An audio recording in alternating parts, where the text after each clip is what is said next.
간증 어, 그 4372는 지금 생방송입니다. 하루 걸러서 오후 4시에 언제나 생방송으로 진행하고 있습니다. 오늘 어떤 간증 4372의 주제는 그들의 먹구멍은 열린 무덤묘라는 제목으로 말씀을 나눠보겠습니다. 로마서 3장 13절에 그들의 먹구먼 열린 무덤이요 그 혀는 속임을 일삼으며 그 입술에는 독사의 독이 있고 라고 기록합니다. 인간의 범죄 중에 말로 지은 죄는 목구멍과 혀와 입술로 짓게 됩니다. 어떤 사람을 모략하거나 험담하거나 또 그 함정을 파거나 그 사람을 벼랑 끝으로 밀어보내는 말은 곧 독과 같으며 살인과 같은 인간을 죽이는 역할을 합니다. 혀가. 새치 혀가 참 악한 짓을 한다는 거죠.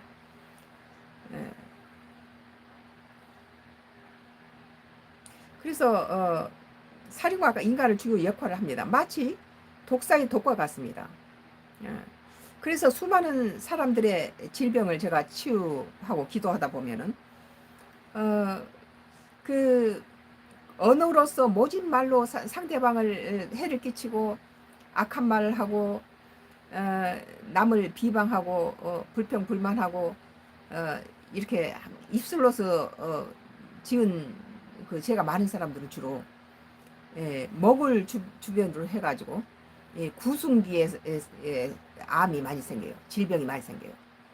뭐 입 안에 구강 뭐 암이나 혈암, 설암, 후두암, 목암 이런 그 목을 주변으로 해서 구승기 입에서부터 이 말로 언어로서 죄를 짓는 사람들이 대개가 입과 혀와 입술과 이 식도, 이 혀 이런 걸로 거기에 질병이 많이 있는 걸 볼 수 있어요. 그래서 그 질병을 이렇게 보면은 이 사람이 평소에 주변 사람한테 악한 말을 많이 했구나. 남을 많이 원망하면서 살았구나. 불평불만하며 사는 사람이구나. 그런 걸 기도해주면서 그 질병에 따라서 간파할 수 있죠. 그래서 그 입술에는 독사의 독이 있다라는 의미는 남에게 깊은 치명적 상처를 입히는 타락한 인간의 험담이나 저주가 마치 독사처럼 독을 내뿜어 피해자를 죽음에 이르게 한다는 것이죠. 언어를 잘 사용해야 합니다. 그래서 그것은 칼이나 총이나 독처럼 잘못 사용했을 때 흉기가 됩니다. 상대방에게 모진 말이 큰 상처로 주어서 죽음에 이르게 합니다. 언어는 잘못 사용하면 큰 상처가 되고 언어를 잘 사용하게 되면은 죽을 사람에게 소망과 희망을 주기도 합니다. 어떤 사람은 와서 소망과 희망을 주는데 그 말로 어떤 사람은 죽이는 말을 해요. 아주 그 사람을 절망시키고 뭐 그 말에 대해서 팍 잘라버리면서 뭐 가치 없는 말이다, 뭐 믿을 수 없다 이런 식으로 잘라버리고 그런 사람이 있는 반면에 어떤 사람은 그 말은 절망에 빠져 있는 사람한테 소망과 희망을 주기도 합니다. 그래서 우리는 입을 가지고 어떻게 사용해야 될지 소망, 희망을 주는 그런 언어를 써야 될 것입니다. 개인마다 언어 습관이 달라서 어떤 사람의 입술은 내뱉는 말마다 가시돋치고 부정적인 말로 남에게 상처를 주고 절망에 빠뜨리기도 합니다. 그러나 어떤 사람은 입만 벌리면 주변 사람들에게 용기와 희망과 소망이 넘치는 말을 해요. 괜찮아 앞으로 좋은 일이 있으면 알 거야. 걱정하지 마. 그전에도 이런 일이 있었지만 잘 넘어갔어. 이번에도 또 하나님 도우실 거야. 그러면서 긍정적으로 이렇게 말하는 사람은 사람들이 와서 그 사람한테 희망과 소망을 얻어가죠. 그러나 아이고 내 그럴 줄 알았다. 너희들은 이제 죽었다. 이제 이렇게 말을 하면은 그 말을 들은 사람은 어떻겠어요? 절망에 빠지죠. 그래서 같은 말이라도 이렇게 언어를 참 다른 사람한테 소망과 희망을 주는 언어를 해야 되고 또 부정적인 말, 가시돋친 말로 상처를 주는 말을 하지 말아야 됩니다. 물론 바르고 정확한 말을 해야 되겠죠.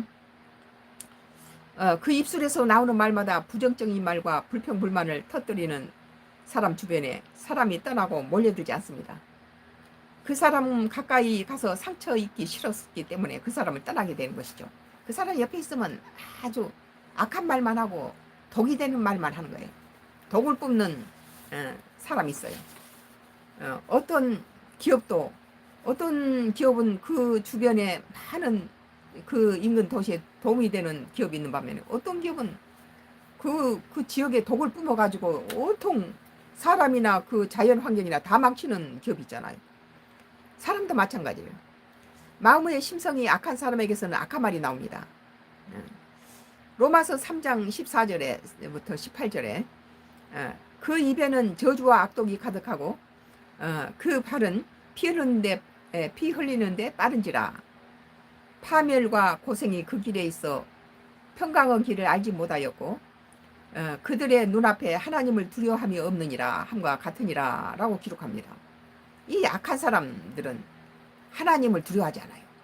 그리고 하나님은 없다라고 말하죠. 세상 악인들이 악행을 저지른 이유는 그들이 하나님을 믿지 않고 하나님을 두려워하지 않기 때문입니다. 하늘을 두려워하지 않아요. 그러니까 하늘 밑에서 온갖 악행을 다 저지른 거죠. 하나님을 두려워하는 사람은 절대 악을 행할 수 없어요. 하나님 위에서 내려다보고 계시니까. 그러나 하나님 믿지 않는 사람은 하늘 아래 온갖 악행을 다 저지르죠. 인간이 말로 표현할 수 없는 그런 악독한 일을 저지른 사람들이 많이 있어요. 그래서 그 세상 악인들이 그 악을 저지른 이유가 하나님 믿지 않고 하나님을 두려워하지 않기 때문입니다. 그래서 성경은 하나님을 경외하는 것이 지혜의 근본이라고 말합니다. 지혜로운 사람은 하나님을 두려워한다는 뜻이기도 하죠. 그 마음속에 하나님 본체를 품지 않고 그런 사람은 하나님에 대한 경외심이 사라지고 하나님의 선하신 뜻에서 멀어지고 방종과 타락에 빠지게 됩니다. 하나님을 떠난 사람들은 방종과 타락에 빠지게 되죠. 세상에 무서울 게 없는 인간이 되고 말죠. 하나님을 떠난 자의 악함은 상상을 초월할 만큼 포악하고 잔인과 교활함으로 가득한 마치 사탄의 주관하는 지옥 백성이 되고 맙니다. 로마서 1장 28절부터 29절 말씀에 또한 그들 마음에 하나님 두기를 싫어하며 하나님께서 그들을 상실한 마음대로 내버려 두사 합당하지 못한 일을 하게 하셨으니 곧 불우, 추악, 탐욕, 악의가 가득 찬 자요, 살인, 분쟁, 사기, 악독이 가득한 자요라고 기록합니다. 그 하나님을 떠난 사람을 하나님께서는 내버려 둬버리시니까 자유롭게 내버려 두니까 이렇게 된다는 거죠. Y 기업은 독을 내뿜는 기업입니다. 그 주변은 수질과 공기를 오염시켜서 그 지역의 수질은 물론 대기 오염으로 인하여 주변은 폐허가 되어 버렸습니다. 그 독의 기업 주변에 있는 건 모든 소나무나 다 죽어서 풀 한 폭이 안 나는 폐허가 되어버린 거예요. 그리고 그 물을 마시는 사람은 다 폐인이 되는 거예요. 폐암에 걸리기도 하고 여러 가지 백혈병에 걸리고 이렇게 된다는 거예요. 인간도 마찬가지예요. 인간도 악한 사람의 내뱉는 말에는 그렇고 기업도 마찬가지예요. 그 기업은 정화 처리를 하면 비용이 많이 드니까 돈을 많이 벌기 위해서 낙동강 상류에서 카디움을 기준치 30배가 넘는 카디움이나 또는 수은이나 비소 같은 중금속 인간한테 치명적인 그런 중금속을 기준치 30배를 갖다 흘려보내버린 거예요.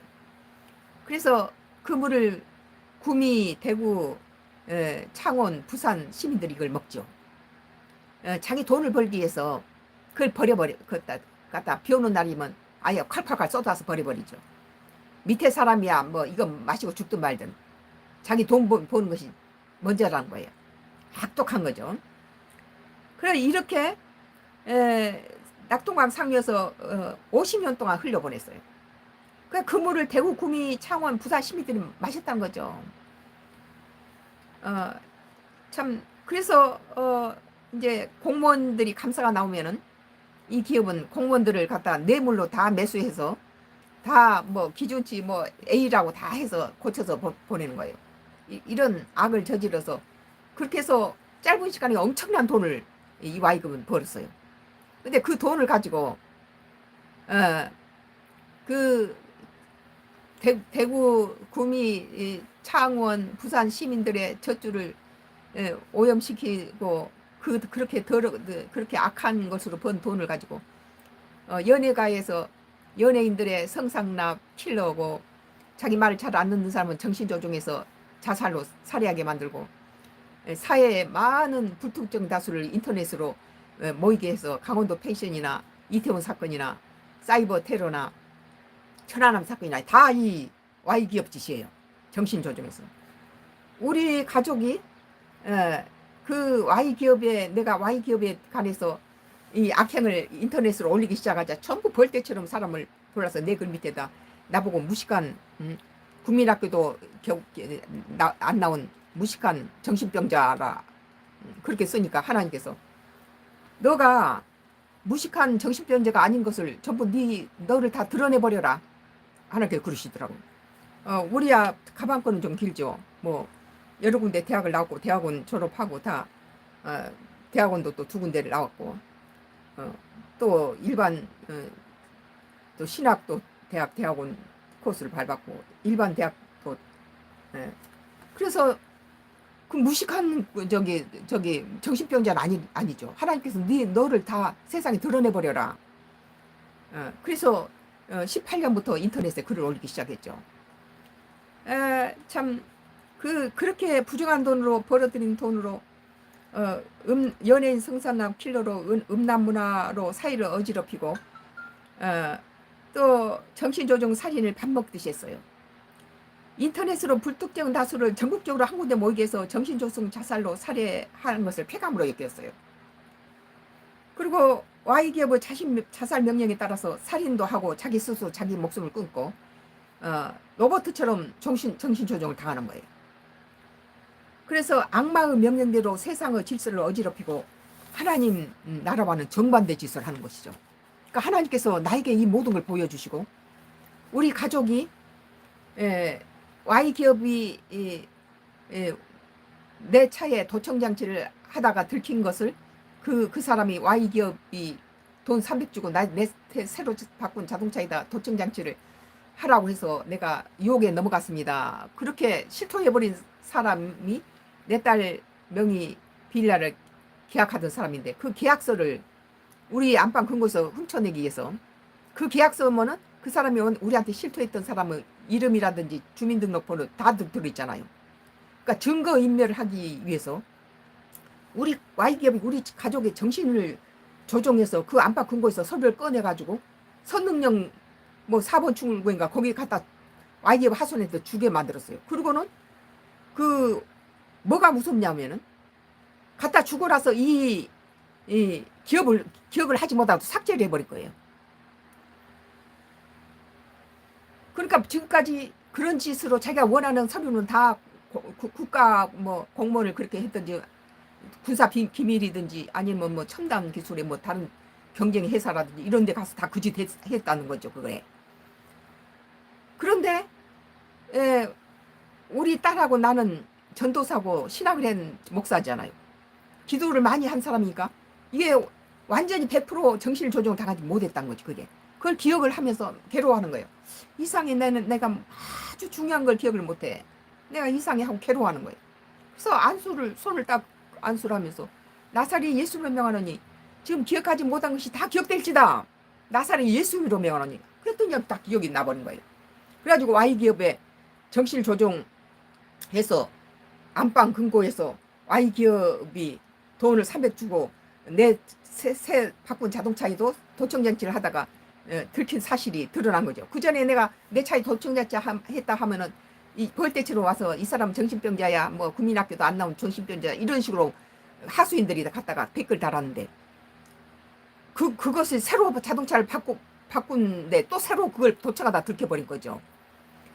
그런데 더 중요한 것은 정신을 조종해서 그 자기 집 안방 금고에서 서류를 꺼내다 주고 그 기억을 삭제를 당했는데, 우리가 그 기억을 다시 회복시켜서 자기가 이거 세상에 들통나고 하나님이 인터넷으로 다 올려라.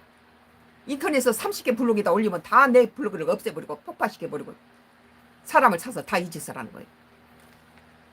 제일 무서운 것은 하나님께서 저자가 증거인멸을 하기 위해서 너 딸을 정신을 조종해서 살해할 것이다. 그때 너 딸이 Y기업의 정신 조종에서 풀리려면 두 가지 방법밖에 없다. 하나는 너 딸 스스로 보혈 찬송을 불러라. 그러면 Y기업의 조종에서 풀려난다. 그래서 보혈 찬송이란 건 찬송가 중에서도 피에 예수 피가 들어가는 가사가 들어가 있는 십자가 예수 십자가 보혈의 피로서 이런 피에 예수 피의 이름이 들어가고 예수 이름이 들어간 찬송을 부르면은 마귀가 떠나가니까 풀려버린 거죠. 그러더니 너가 너 딸 머리에다 안수를 해라. 그러니까 맨 처음에는 하나님 말씀대로 막 안수도 안 받으려고 보혈 찬송도 입을 묶어서 안 나온다라고 막 그러더니 내가 눈물로 하나님께 기도를 했더니 하나님께서 내 딸을 아프게 만들어서 내가 머리를 쓰다듬으면서 안수를 하게 만드시더라고. 그럼 이게 다 풀려버린 거 이게. 예, 그 목에다 내 가운끈을 이렇게 감는 신유까지 하면서 최진실이 최진영이 이 죽었던 모습을 그대로 재현을 하는 거예요. 정신 조종해서 자기는 그 풀어주고 나서는 자기가 왜 그런지 모르겠다는 거예요. 정신 조종을 당하니까. 그래서 정신 그것이 풀어지면서 이 사실이 전부 인터넷으로 올리라. 수많은 사람이 이런 식으로 죽는다. 공무원이고 정치 거물이 정신 조종 당해서 얼마 후에 죽을 것이다. 하나님께서 그렇게 말씀하신 거예요.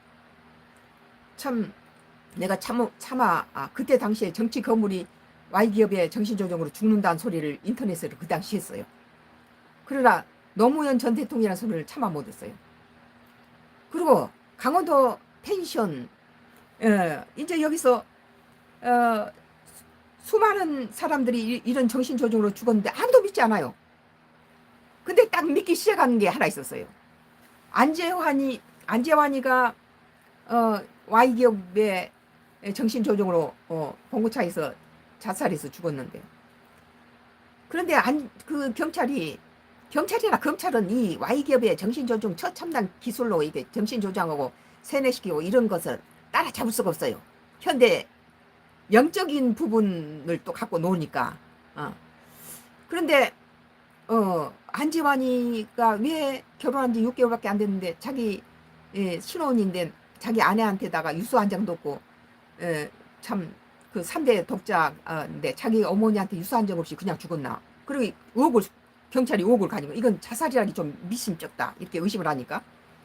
그리고 이제 안지환 사건을 덮기 위해서 고 최진실을 죽였죠. 정신조종으로. 그때 나는 계속 Y기업이 했다고 계속 주장했어요. 서초 경찰은 근데 Y기업은 전부 이제 네티즌이 그 안재환은 45억 사채 중에 25억이 최진실이 거다 그렇게 여론몰이를 해서 죽었다 네티즌 탓이다. 그런데 그 여론몰이 한 것은 Y기업이 했다는 것이 서초 경찰이 조사해서 뭐 기업이 했는데 그 기업을 참을 수 없다 그렇게 나온 거죠. 그게 나는 계속 Y기업이 했다라고. 언론들은 전부 네티즌이 최진실 돈 25억이 사채를 안재환이 해서 안재환이가 죽었다 이렇게 이제 여론몰이를 한 거예요. 그런데 서초 경찰은 그 국민배우 최진실을 죽음에 몰게 한 25억 사채서를 잡기 위해서 칼을 뽑았는데 그 다음날 언론에 발표하기를 언론에 발표한 그 네티즌이 사채설 25억 사채설은 그건 잘못된 것이고 모 기업이 지하 조직에서 은밀하게 찌라시로 조작한 글이 증권과에 뿌려져서 했다. 그런데 그 기업은 너무 은밀하고 치밀해서 잡을 수 없었다. 그렇게 서초 경찰이 발표했죠. 그러니까 그런데 이제 그 다음에 고 최진실이 죽음이 안재환이 사건을 덮기 위해서 최진실이 여론몰이에서 네티즌으로 하려고 했던 것이 이게 들통이 나버리니까 그 다음에 강원도 펜션 사건은 여론몰이용이기 때문에 이렇게 안재환이나 최진실처럼 치밀하지 못했어요. 연극적으로 했어요. 뭐 사람들이 여론몰이로 많이 끌어들이기 위해서 전국적으로 사람을 다 모이게 한 다음에 남자 둘 여자 하나씩 연극처럼 셋씩 다 강원도 펜션 부산 펜션 전부 펜션에서 자살하는 방법도 똑같아요. 다. 그리고 똑같이 유서를 다 썼어요. 하나님께서 뭐라고 말씀하시냐면 안재환이 죽일 때 유서가 없어서 지가 곤혹을 치렀기 때문에 이번에는 거기에서 안재환이 죽음에서 보완해가지고 나 스스로 죽는다고 다 유서를 썼어요. 똑같은 내용 유서를 다 썼어요. 14명이 다.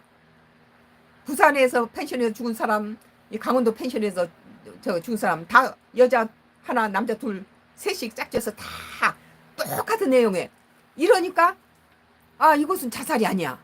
경찰에서 그때 이제 이건 정신조종 강원도 다 인터넷으로 모여가지고 정신조종 당해서 자살로 위장된 살인이다. 근데 그때 당시 Y기업은 자살 것을 연극으로 꾸미면서 들통이 날 경우에 대타를 다 준비해 놨어요. 그러니까 그 경찰은 이 사람은 이렇게 엄청난 전국적으로 사람을 정신조종해서 강원도 펜션에 모이게 해서 이런 식으로 정신조종해서 죽일 만한 유인이 못 된다. 전혀 못 된다. 매우 평범하고 이런 일을 저지를 사람이 전혀 못 됐다.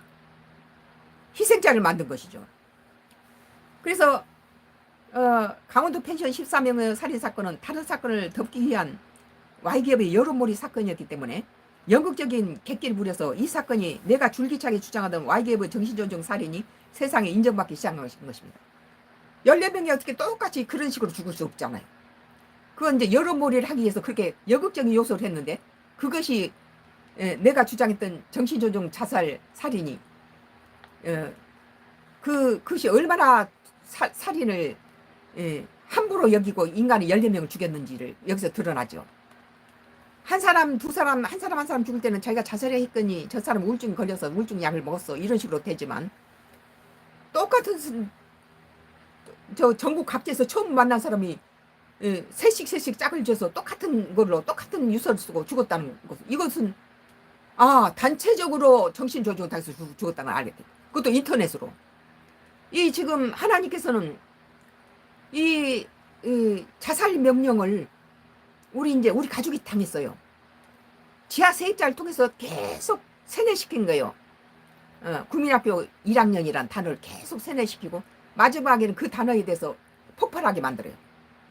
그런데 강원도 펜션은 그렇게 인터넷으로 저종당했는데 이태원의 참사 사건도 전국 각지에서 왔어요. 부산에서도 오고 전국 대구에서도 오고 강주에서도 오고 전국 각지에서 똑같아요. 인터넷으로 보고는 전부 그 시간대 거기 모일 거예요. 그리고 자살 명령 단어는 위에서부터 밀어예요. 그런데 강원도 펜션 사건의 그 범인도 절대 자기가 했다고 그래요. 근데 경찰이 보기에는 이건 절대 이렇게 평범한 사람이 할 짓이 못 된다는 거예요. 대단한 머리 지략으로 만든 것인데 자기가 했다고 그러는데 전혀 그럴 사람이 못 됐다는 거예요. 최진실 욕을 도난 사건에서도 이 Y기업 짓이에요. 이건 다음 시간에 이제 오늘 시간을 너무 많이 뺏게 되는 것 같아서 그건 다음 시간에 이제 치밀하게 그걸 분석을 할 수 있는데 그래서 이제 하나님께서 우리 가족에게 Y기업 정신조종을 하여 Y기업의 범죄 증거가 되는 서류를 우리 집 안방금고에서 꺼냈는데 우리 가족의 정신을 조종하여 꺼내서 갖다 주게 하는데 이 사실을 기억하지 못하게 삭제를 했다는 거예요. 나의 안수기도로 이 사실이 세상에 드러나자 다 기억을 해버리니까 안수기도로 기억을 해버리니까 자기가 정신조종 당하고 이걸 삭제했어. 다 기억을 해버린 거예요. 그러자 Y기업은 증거인멸 하기 위해서 우리 자녀를 죽이려고 다시 정신조종해서 자살하게 만드는 모든 사람이 이렇게 당해서 다 죽었어요. 우리 가족만 안 당한 건 하나님이 함께 하셨기 때문에. 그래 하나님께서 우리 가족을 정신조종 자살로 살해할 것이라고 하나님이 나에게 미리 알게 하셨고 그에 대해서 대처한 대로 안수 기도하고 보혈 찬송을 부르면서 다 풀려버린 거죠. 여기서 무서운 일은 Y 기업은 맘만 먹이면 다른 사람이 갖고 있는 것을 주변 사람의 정신을 조종해서 빼낼 수 있고 그 기억을 삭제하고 들통이 나면 그 사람을 자기 스스로 조종해서 자살하도록 정신 조종을 잘해서 증거인멸을 할 수 있다는 거예요. 그리고 더 위험해지면 여론몰이 대형 사건을 터뜨려서 다른 데로 여론을 돌려서 이 사건을 덮어버리더라고요.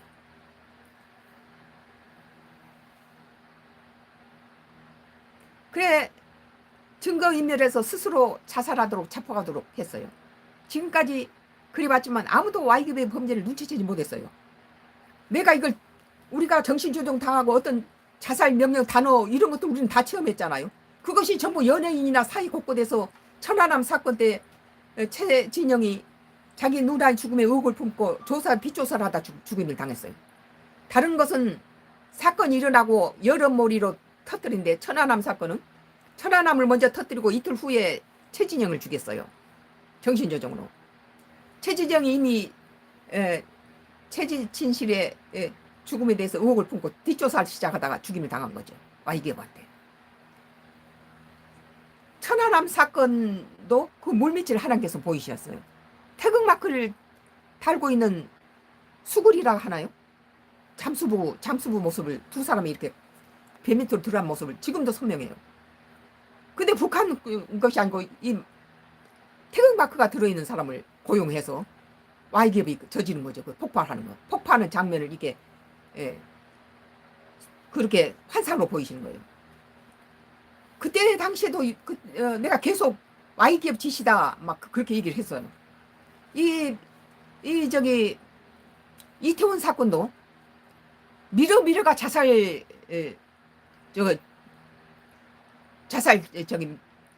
살인 명령 단어였어요. 근데 그 사람은 아무도 안 했다 하죠. 아무도 안 했다고. 한 번 자기가 했다고 이렇게 세뇌시키면 하고 자기가 안 했다면 절대 안 한 거예요.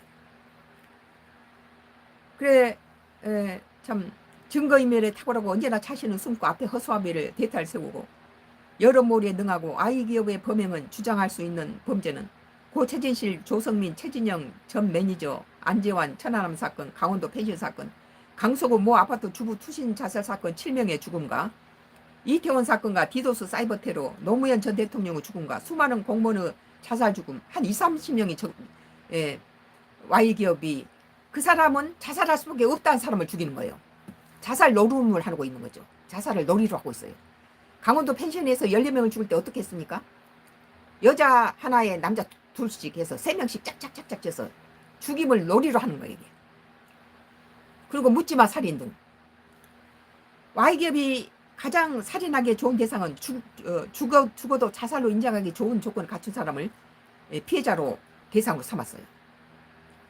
로마서 5장 12절에 그러므로 한 사람의 말에 말미암아 죄가 세상에 들어오고 죄로 말미암아 사망이 들어왔나니 이와 같이 모든 사람이 죄를 지었으므로 사망이 모든 사람에게 이르러니라 라고 성경 말합니다.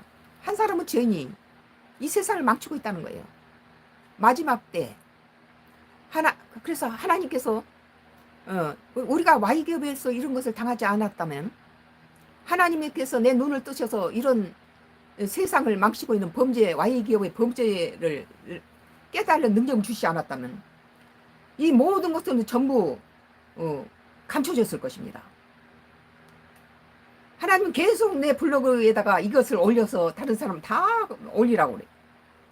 30개 블로그를 운영했어요. 20년 전부터. 18년 전부터.